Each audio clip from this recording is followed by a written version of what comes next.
আমাদের অনেকেরই তো হ্যাবিট থাকে খেতে বসে সিনেমা বা সিরিজ দেখার, এটা আমিও করি। কিন্তু এই সিনেমাটা আপনি খেতে বসে দেখতে পারবেন না। কি নিয়ে কথা বলছি নেটফ্লিক্সের একটা মুভি দ্য প্ল্যাটফর্ম নিয়ে। এবার এই মুভিটা কেন আপনি খেতে বসে দেখতে পারবেন না সেটা আস্তে আস্তে আপনি নিজেই বুঝতে পারবেন, আমাকে বলতে হবে না।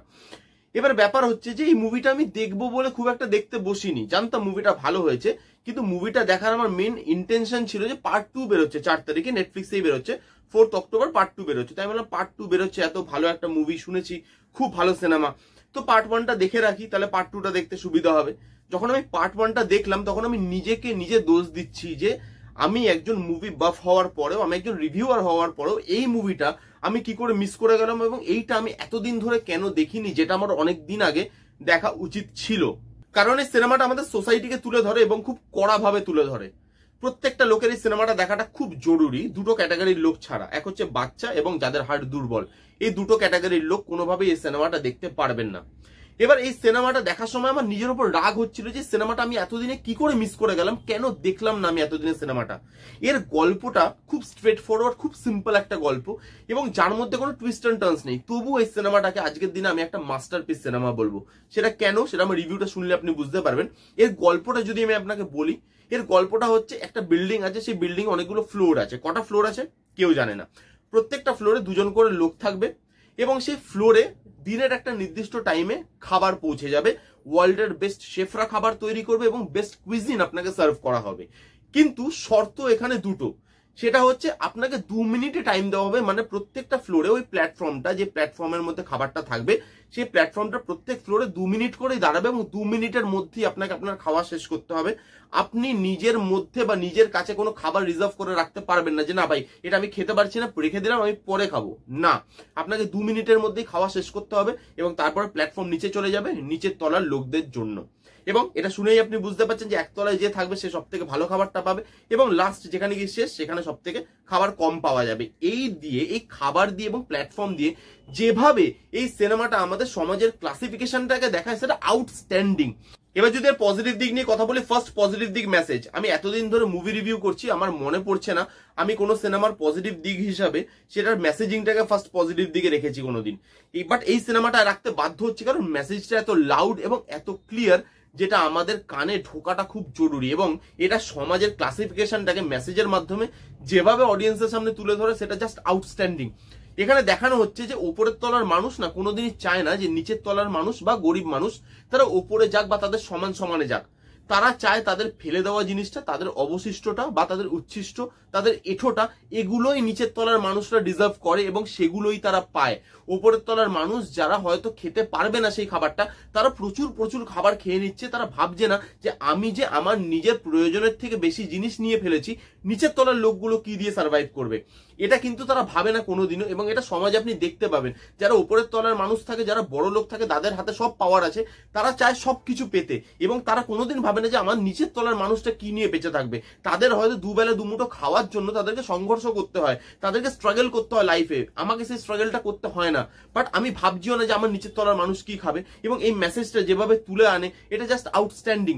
এখানে একটা জায়গায়, সিনেমায় একটা জায়গা আছে যে এখানে একটা মানুষ একটা ফ্লোরে 1 মাসই থাকবে, তারপরে একটা গ্যাস বেরোয় রাত্রেবেলা, ঘুমের মধ্যে আপনাকে বেহুশ করে দেয়, এবং তারপরে আপনি অন্য ফ্লোরে শিফট হয়ে যান। এবার সেটা আপনি ডিসাইড করবেন আপনি কোন ফ্লোরে যাবেন। হতে পারে আপনি আজকে 3 নম্বর ফ্লোরে আছেন, আপনি ঘুমালেন, পরের দিন দেখলেন আপনি 250 ফ্লোরে চলে গেছেন।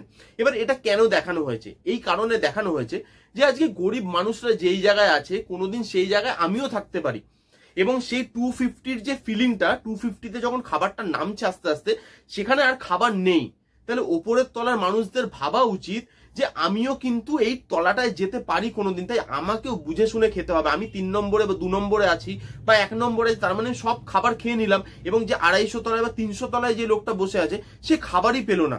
কালকে যখন আবার এটা শিফট করবে বা আবার সোয়াপ করবে, তখন আমিও তো ওই তলায় চলে যেতে পারি, তলার লোক উপরে চলে আসবে, তখন আমি কি খেয়ে বাঁচবো? সেই জিনিসটা কিন্তু আমরা ভাবি না, এবং সেটাই সিনেমাতেও কেউ ভাবছে না, এবং সেটা ভাবাটা জরুরি। তার মধ্যে এখানে প্রত্যেকটা ফ্লোর যখন আপনি দেখবেন, একটা জিনিস যদি আপনি ভালো করে দেখেন তাহলে খেয়াল করতে পারবেন যে ওপরের তলার যে তলাগুলো আছে সেগুলো মোর অর্গানাইজড। রাদার দেন নিচের তলাগুলো। আপনি যখন ওপরের তলা থাকবেন যেগুলো সেগুলো নিট অ্যান্ড ক্লিন, সেখানে মানুষজন খুব পরিষ্কার পরিচ্ছন্ন।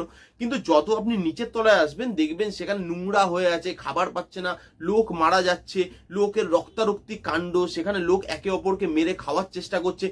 এবং যত আপনি নিচের তলায় আসবেন রিয়েলিটিটা খুব হার্শ হয়ে যায়। এবং সেটা কেন আমি আপনাদেরকে বলি, দেখবেন এটা আমিও করি, যে ধরুন কোনো গার্বেজের পাশ দিয়ে যাচ্ছি, আমরা সবসময় নাকে চাপা দিই কারণ স্মেল বেরোয়।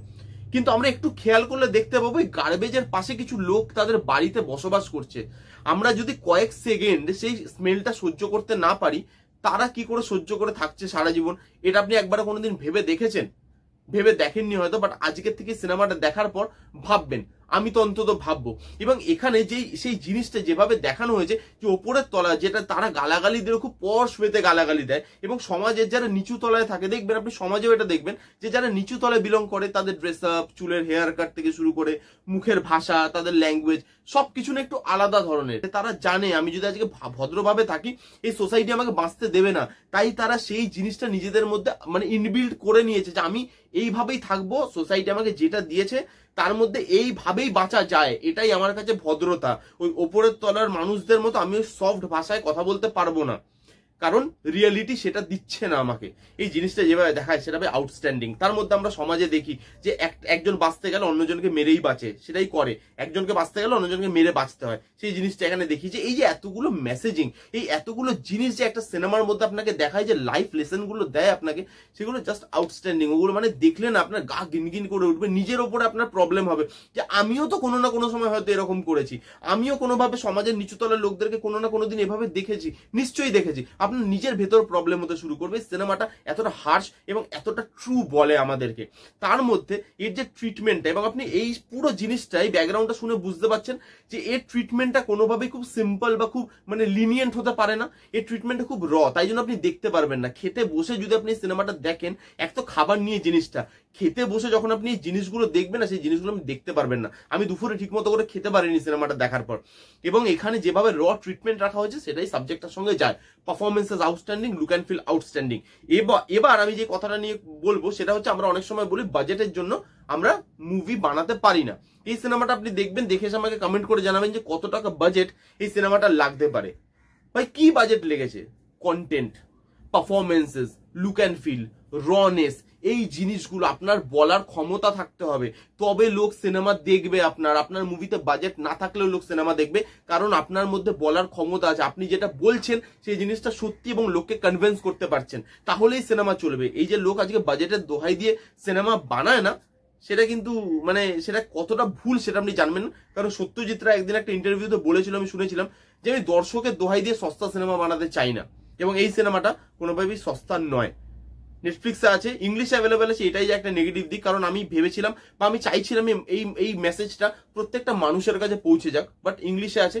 যাদের ইংলিশে প্রবলেম তারা মানে মুভিটা দেখে খুব একটা মানে ইয়ে করতে পারবে না, মুভিটাকে খুব একটা নিতে পারবে না বলে মনে হয়, মেসেজগুলোকে খুব একটা নিতে পারবে না তাদের মধ্যে। এই মুভিটা হিন্দিতে ডাব হয়ে আসলে আমার মনে হয় বেশি ভালো হতো। 4 তারিখে আসছে প্ল্যাটফর্ম 2, দেখবো, দেখে ওটার রিভিউ করবো। যারা যারা প্ল্যাটফর্ম দেখেননি এক্ষুনি যান এবং মুভিটা দেখে নিন। রিভিউটা কেমন লাগলে জানাতে ভুলবেন না। ভালো লাগলে please give Thums up, like করবেন, কমেন্ট করবেন, শেয়ার করবেন, চ্যানেলটাকে মাস্ট সাবস্ক্রাইব করবেন। দেখা হচ্ছে নেক্সট কোনো ভিডিওতে। ততক্ষণ bye bye, take care and be safe.